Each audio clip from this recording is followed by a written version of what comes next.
O professor Carcosa, na série O Mundo Sombrio de Sabrina, é o alter ego do grande deus Pan e une a mitologia grega, literatura e o horror de Lovecraft. E é sobre todas essas bases que deram origem a esse personagem que a gente vai conversar hoje. Pan é retratado como um híbrido porque ele possui a cabeça e o tronco de um homem, mas possui os chifres, as pernas, os cascos e o pelo de um bode. Segundo os mitos, ele é filho do deus mensageiro Hermes com uma ninfa, e, ao nascer, a sua própria mãe fugiu assustada com a sua feiura, mas Hermes o levou até o Olimpo, onde ele divertiu todos os deuses. O mito também conta a história de que Pan adorava dormir durante as tardes nos bosques e que se incomodava quando era acordado. E quando isso acontecia, ele acabava dando um urro tão alto que assustava tanto os humanos quanto os animais. Esse urro acabou sendo chamado pelos gregos de Deima Panicon, que significa medo do deus Pan, que atualmente é traduzida pela palavra pânico. Pan é o símbolo da fertilidade, dos impulsos sexuais e da força indomável da primavera. Ele também é o inventor do seu instrumento mais famoso, a flauta de Pan. Com a ascensão do cristianismo na Europa, a imagem do deus Pan foi fortemente associada à figura do diabo.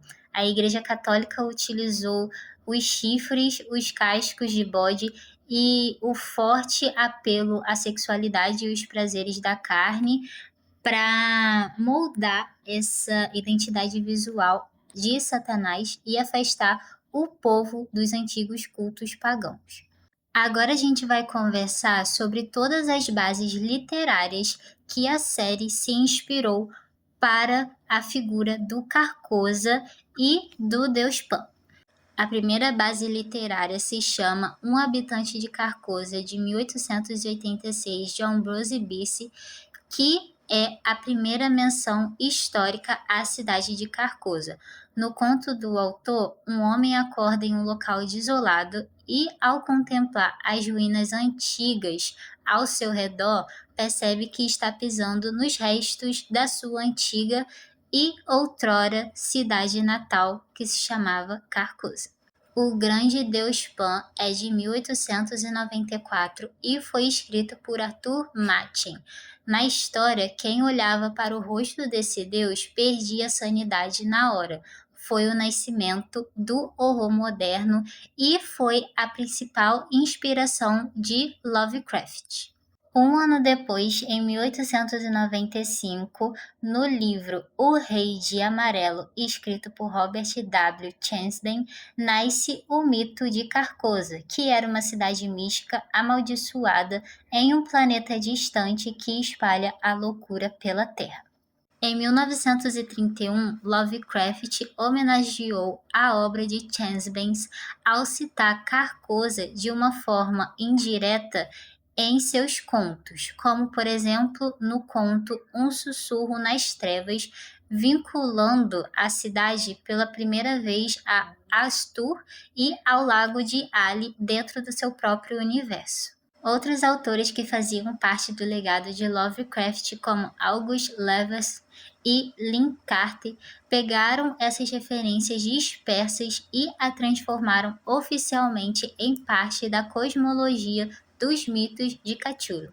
Sobre a escrita desses novos autores, Carcosa deixou de ser apenas uma cidade misteriosa e em ruínas para se tornar oficialmente uma cidade extraplanar ou um planeta distante.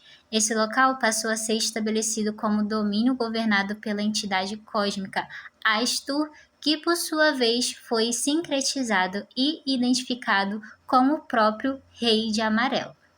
Durante a série, a gente percebe todas essas características mitológicas e da literatura presentes no personagem, até por conta da sua capacidade de fazer com que as pessoas ficassem loucas, que é o que acontece com a Agatha em determinada parte ali da terceira temporada, naquele episódio do banho da lua da lebre. Então, é muito interessante a gente ver como que eles conseguiram unificar e simplificar, vamos dizer assim, todas essas bases, todas essas referências nesse personagem que é tão interessante. Ele era o líder dos pagãos e o objetivo dele em Greendale era ressuscitar o Homem Verde. E a gente também percebe que ele tem um relacionamento amoroso com a Nagaina e que ao longo ali dos anos ele acabou adotando o Robin como o seu filho.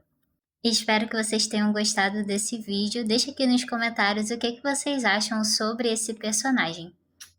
Um beijo!